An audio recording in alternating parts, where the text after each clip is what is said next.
Now, let us understand linear momentum of system of particles. Linear momentum for a single particle is defined as P equals to mv. In the animation, you can see a bullet being fired from the gun when we press the trigger. If v is the velocity of bullet and m is the mass, then its linear momentum P will be P equals to mv.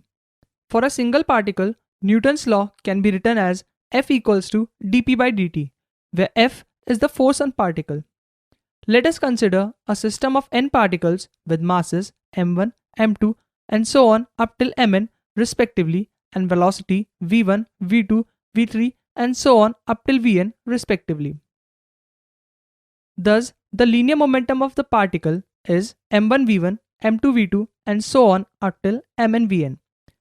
For the system of n particle, the linear momentum of system is defined to be the vector sum of all individual particles of the system. Thus, P equals to P1 plus P2 and so on up till Pn, that is m1 v1 plus m2 v2 and so on up till mn vn. Comparing this equation with mv equals to m1 v1 plus m2 v2 and so on up till mn vn, we get P equals to mv. Thus, the total momentum of system of particles is equal to product of mass of system and the velocity of its center. Differentiating P equals to mv with respect to time, we get dp by dt equals to m dv by dt equals to ma, where a equals to dv by dt.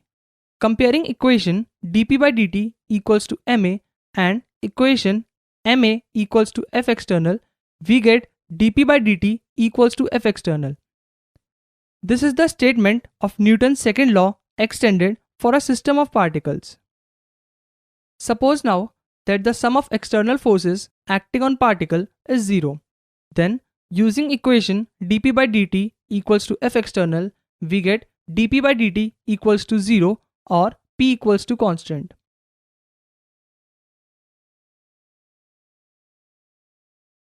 Text.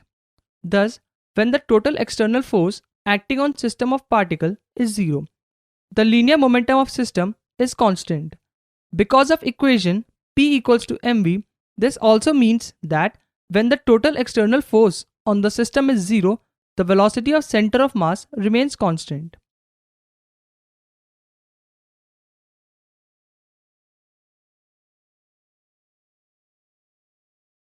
If the total external force acting on system is 0, the center of mass moves with constant velocity, that is, moves uniformly in a straight line like a free particle. Example: we can see a heavy nucleus radium splits into lighter nucleus radon and an alpha particle helium. The center of mass of system is in uniform motion. The same splitting of heavy nucleus radium with the center of mass at rest. The two products flying back to back. Text.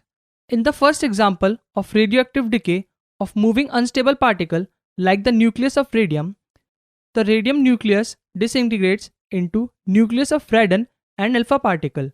The force leading to decay are integral of system and external force on the system are negligible.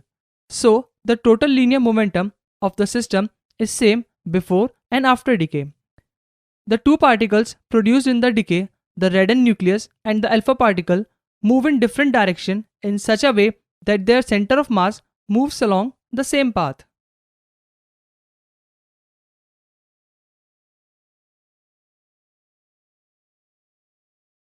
In astronomy, binary double star is a common occurrence.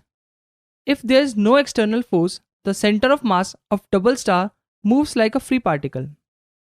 You can see the trajectory of two stars, S1 dotted line and S2 solid line, forming a binary star with their center of mass C in uniform position. If we go to center of mass frame, then we find that there are two stars are moving in a circle about the center of mass which is at rest.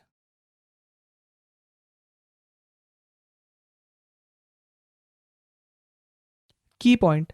Thus, in our frame of reference, the trajectory of stars are the combination of first, uniform motion in a straight line of center of mass, and second, circular orbits of star about their center of mass.